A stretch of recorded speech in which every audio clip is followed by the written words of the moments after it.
السلام علیکم علی نواز بھائی، کیا حال ہے؟ ٹھیک ہے حضور؟ طبی شبیہ ٹھیک ہے؟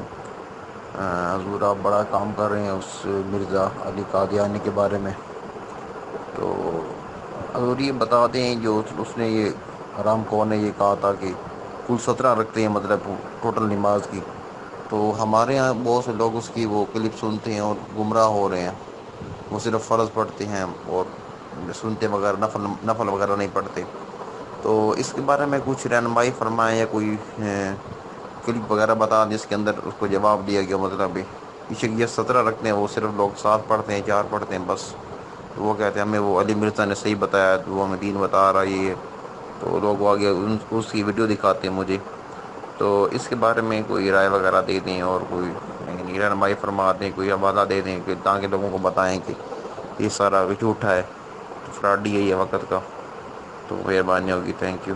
وعلیکم السلام ورحمۃ اللہ وبرکاتہ۔ آپ نے اس بھائی کا پیغام سنا جن کا کہنا تھا کہ مرزا جہلمی صاحب کی ویڈیوز دیکھ کے لوگ صرف فرض نمازیں پڑھنے لگے ہیں اور سنتیں انہوں نے چھوڑ دی ہیں، اور جب آپ انہیں کہتے ہیں کہ بھائی یہ آپ علیہ السلام کی سنتیں پڑھیں تو مرزا صاحب کی کلپ دکھاتے ہیں، کیونکہ مرزا صاحب نے اپنی ویڈیوز میں کہا کہ جناب علی ہم آپ کو 24 گھنٹے میں 17 رکعتیں بتاتے ہیں، یہ جو مولانا حضرات ہیں یہ صرف عشاء کی نماز میں 17 بتاتے ہیں، تو ہم آپ کے لیے آسان دین لائے ہیں۔ تو جتنی بھی آپ علیہ السلام کی جو سنتیں ہیں جو آپ علیہ السلام پڑھتے تھے، جس کے بارے میں آپ علیہ السلام کا فرمان ہے کہ جو 12 رکعت سنتیں پڑھے گا، یہ رکعتیں پڑھے گا 12 رکعتیں، تو اللہ کریم اس کے لیے جنت میں ایک گھر بنائے گا۔ مسلم شریف میں حدیث 1694۔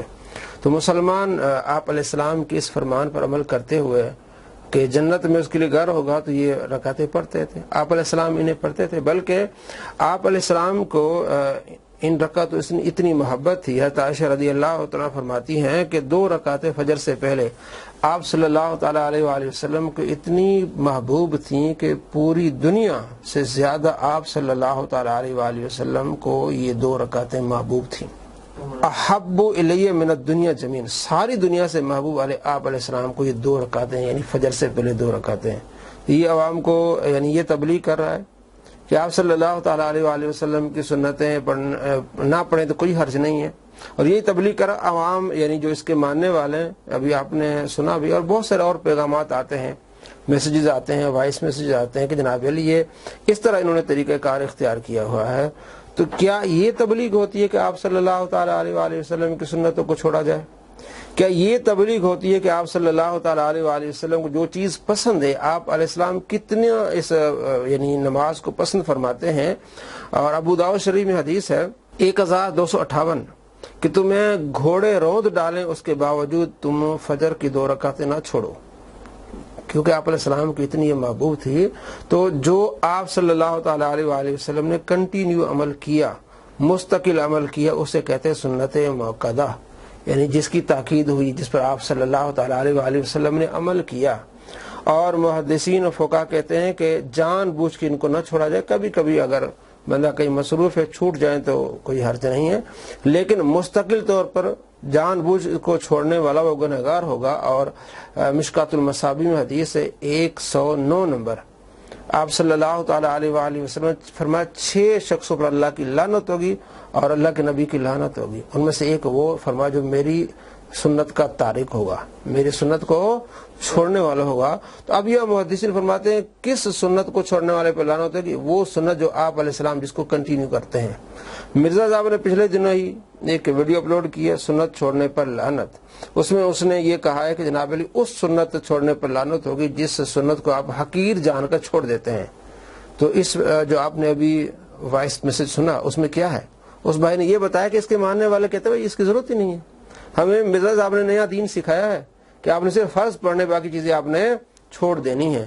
تو اور مرزا صاحب اس انداز سے بات کرتے ہیں کہ ان سنتوں کو حقیر جانتے ہیں، آپ ان کی اگر ویڈیوز دیکھیں کہتے ہیں ہم نے تو آپ کو جناب علی 24 گھنٹوں میں 17 رکعتیں دی ہیں، اور ان مولاؤں نے آپ کو ایک عشاء کی نماز میں 17 رکعتیں دی ہیں، تو ہم نے آپ کو یہ دیا ہے، یعنی انہوں نے آپ کو دین نہیں سکھایا، ہم آپ کو دین سکھا رہے ہیں۔ تو کیا یہ سنت کو کم نہیں جاننا، حقیر نہیں جان رہا یہ؟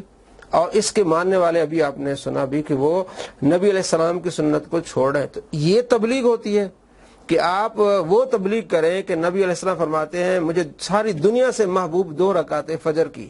آپ علیہ السلام کا جو محبوب ہوگا، جو آپ علیہ السلام کا عاشق ہوگا، وہ یہ سنتیں چھوڑے گا ہی نہیں. اور نئی تبلیغ کیا ہے؟ آپ ان سنتوں کو چھوڑ دیں جناب. جو میری ویڈیوز دیکھتے ہیں وہ بھی ان سنتوں کو چھوڑ دیں. جو میری ویڈیوز اپلوڈ کرتے ہیں وہ ان سنتوں کو چھوڑ دیں. یہ اپنی ویڈیوز میں کہتا ہے، کیونکہ وہ دین کا کام کر رہے ہیں نا. کہ ان کی ویڈیوز میں کیا ہے؟ صحابہ پر گالیاں بکنا. یعنی یہ ویڈیو اپلوڈ کر جن میں صحابہ کے بارے میں گالیاں ہوں، نبی علیہ السلام کو جس بارے میں یہ چھوکرا کہتا ہے، اللہ تبارک و تعالیٰ کے نام، اللہ کا ذکر کو یہ فضول کہتا ہے، اور کہتا ہے جنت میں چھوٹے چھوٹے خدا نعوذ باللہ ہوں گے. یہ آپ اولیاء کرام کے بارے میں اچھا اس طرح کی ویڈیو اپلوڈ کریں اور سنتوں کو چھوڑ دیں. ہاں یہ دیکھیں، نعوذ باللہ من ذالک. یہ تبلیغ ہوتی ہے کہ آپ سنتیں چھڑوانے پر آئیں اور اپنی ویڈیوز اور اپنی جو ہے نمود و نمائش کے لیے لوگوں کو لگائیں کہ جناب میری ویڈیوز دیکھیں، ان کو اپلوڈ کریں. یہ دین کا کام ہے. اور نبی علیہ السلام کو جو محبوب چیزیں ان کو چھوڑ دینا یہ دین کا کام نہیں ہے. نعوذ باللہ من ذالک. ہم تو یہی کہیں گے کہ ہمیں آپ صلی اللہ تعالیٰ علیہ وآلہ وسلم سے محبت ہے اور مسلمانوں کو محبت کرنی چاہیے اور آپ صلی اللہ تعالیٰ علیہ وآلہ وسلم کے طریقے پر چلنا چاہیے. ایسے فتنہ پر لوگوں سے آپ جان چھڑائیں. آج آپ کو سنتیں چھڑوا رہے ہیں، کل آپ کو پتہ نہیں کیا کیا کروا دیں گے. آپ کو تو ابھی ہم نے پچھلے دنوں ویڈیوز بنائی ہیں، اس نے کہا اللہ کا ذکر کرنا عزب اللہ فضول ہے، اور کہا کہ اللہ تبارک و تعالی جنت میں چھوٹے چھوٹے خدا بنا دینے ہیں، منی خدا بن جائیں گے. تو اس طرح کے اگر آپ عقیدے رکھیں گے، ایسے لوگوں کے پاس پیچھے جائیں گے تو آپ کو دین میں کہیں دور لے جائیں گے. تو ہمیں آپ صلی اللہ تعالیٰ علیہ وآلہ وسلم اور آپ صلی اللہ تعالیٰ علیہ وآلہ وسلم کے طریقے سے محبت ہے. تو یہی دین ہے جو آپ صلی اللہ تعالیٰ علیہ وآلہ وسلم نے سکھایا ہے. آپ صلی اللہ تعالیٰ علیہ وآلہ وسلم کی سنت سے محبت کریں اور آپ صلی اللہ تعالیٰ علیہ وآلہ وسلم کے طریقے پر چلیں. اللہ نے خود فرمایا ہے لقد کان لکم فی رسول اللہ اسوۃ حسنہ. بہترین نمونہ کون سا ہے؟ آپ صلی اللہ تعالیٰ علیہ وآلہ وسلم کا ہے.